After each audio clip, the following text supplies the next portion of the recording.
If you're a pet owner, this moment might feel familiar.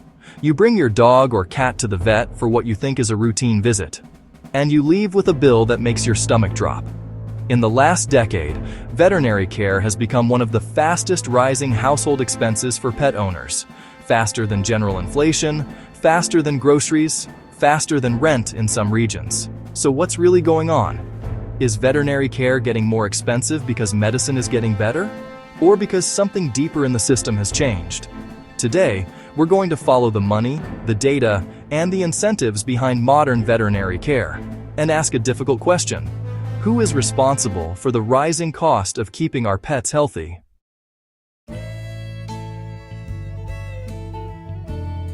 Not long ago, most veterinary clinics were independently owned. A single vet, sometimes a family, ran a local practice. Prices were often negotiated informally, overhead was lower, and relationships were long-term. But today, the structure of the veterinary industry looks very different. According to inflation data, veterinary service prices have consistently outpaced overall consumer inflation. A routine procedure that once cost a few $100s can now run into the thousands, even before complications. This isn't just about better medicine, it's about how veterinary care is delivered, financed, and scaled. To understand why costs have exploded, we need to look at who owns your vet clinic now.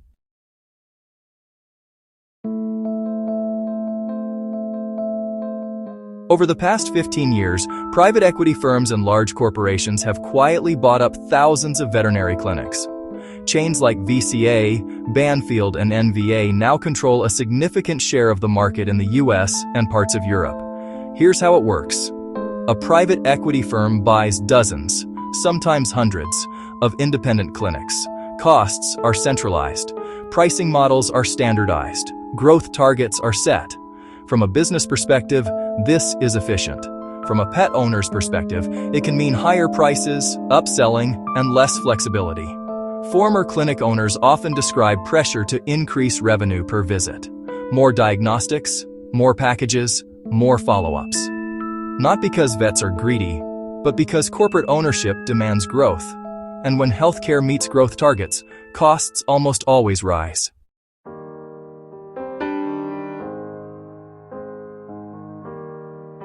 Veterinarians don't enter this profession to get rich. The average vet graduates with massive student debt, often well into six figures, while earning far less than human doctors. At the same time, workload has increased. Appointments are shorter, caseloads are heavier, emotional stress is higher. Studies consistently show high burnout rates among veterinarians, including alarming levels of depression and suicide risk. Burnout leads to staff shortages. Shortages lead to higher wages. Higher wages raise clinic operating costs. And once again, those costs flow downstream to pet owners. This isn't a failure of individual vets. It's a system under pressure.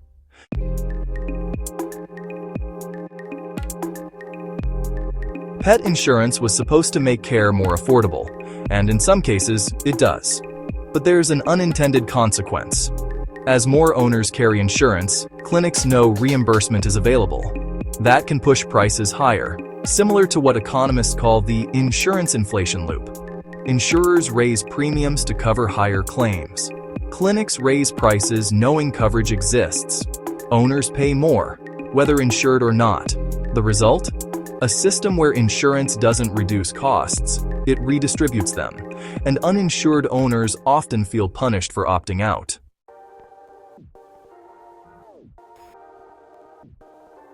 Modern veterinary medicine is more advanced than ever. AI-assisted diagnostics, advanced imaging, specialized blood panels. These tools save lives, but they are expensive. The machines cost money. The software subscriptions cost money. The training costs money. And just like in human healthcare, technology rarely makes care cheaper. It makes it better and more expensive. Once again, the bill lands with the pet owner.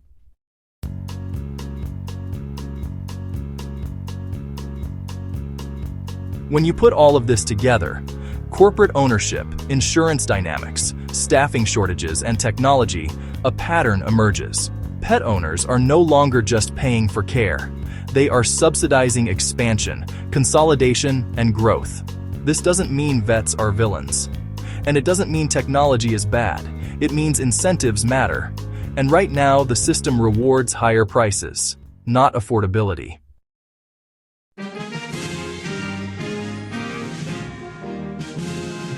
Veterinary care is more advanced, more complex, and more corporate than ever before.